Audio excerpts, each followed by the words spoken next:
नार जोड़ अयन। वैकुंठ लोक में शेष जी की शैया पर शयन करने के कारण नारायण शब्द बनता है। जो अथाह जल में शयन करता है, जो शेषनाग की शैया पर शयन करता है, दैट्स कॉल्ड नारायण। राम को देखिए तो राम जी के बारे में, जो आनंद सिंधु सुख राशि सी करते त्रैलोक सुपासी, सो सुख धाम राम असनामा, अखिल लोकदायक विश्रामा। यानी जो आनंद सुख और विश्राम देने वाला है, आप उसको राम कहते हैं। कृष्ण के बारे में देखिए, क्री जो है निर्वाण वाचक शब्द है, श जो है मोक्ष वाचक शब्द है, और न दाता को कहते हैं। इस प्रकार से जो निर्वाण और मोक्ष का दाता है वो कृष्ण कहलाता है।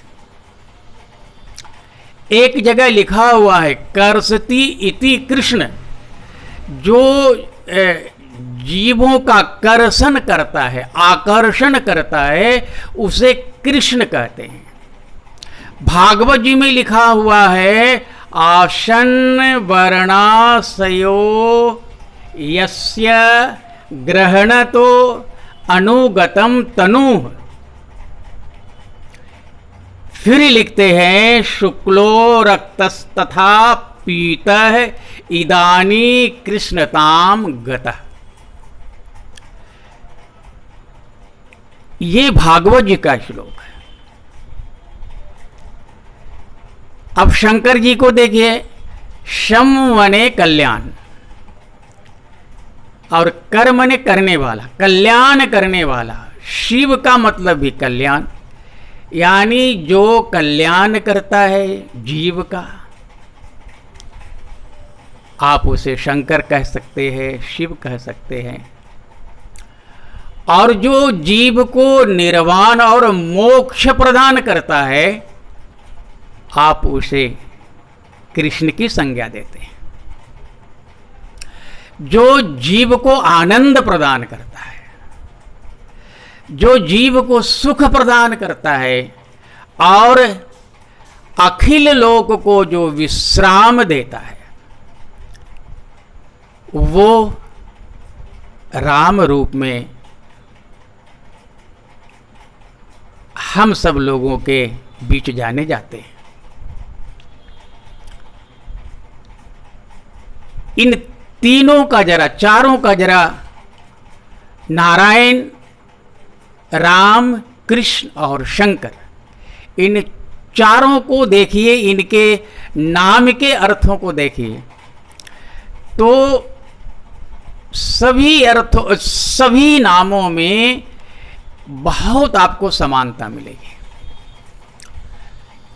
कहीं सुख मिलेगा, कहीं आनंद मिलेगा, कहीं विश्राम मिलेगा, तो कहीं निर्वाण मिलेगा, कहीं मोक्ष मिलेगा, और कहीं कल्याण मिलेगा। यानी यदि हम भगवान के शरण में जाते हैं तो निश्चित ही जीव कल्याण, निर्वाण, सुख, आनंद, मोक्ष, जितने भी ये इस प्रकार के वाचक शब्द हैं, उसको प्राप्त करने में उसको सफलता मिलती है और जीव उस मुकाम को हासिल करता है। और सच कहिए तो जीव प्रकट ही इसलिए होता है। जीव के प्रकट होने का दूसरा कोई कारण भी नहीं है। जीव जब संसार में ठाकुर जी उसे भेजते हैं तो उस जीव से एक ही अपेक्षा रहती है कि उसे जो जगत में व्यावहारिक कार्य करने के लिए जो जिम्मेवारी दी गई है, उस जिम्मेवारी का निर्वहन करते हुए अंत में वो मुझ परमात्मा के अभय चरण कमलों को प्राप्त करे। हम सब जीव भगवान के उसी संकल्प को पूरा करने के लिए और जी जान से लगे हुए हैं, जुटे हुए हैं, और यही भगवत प्राप्ति का सोपान है। धन्यवाद। नारायण।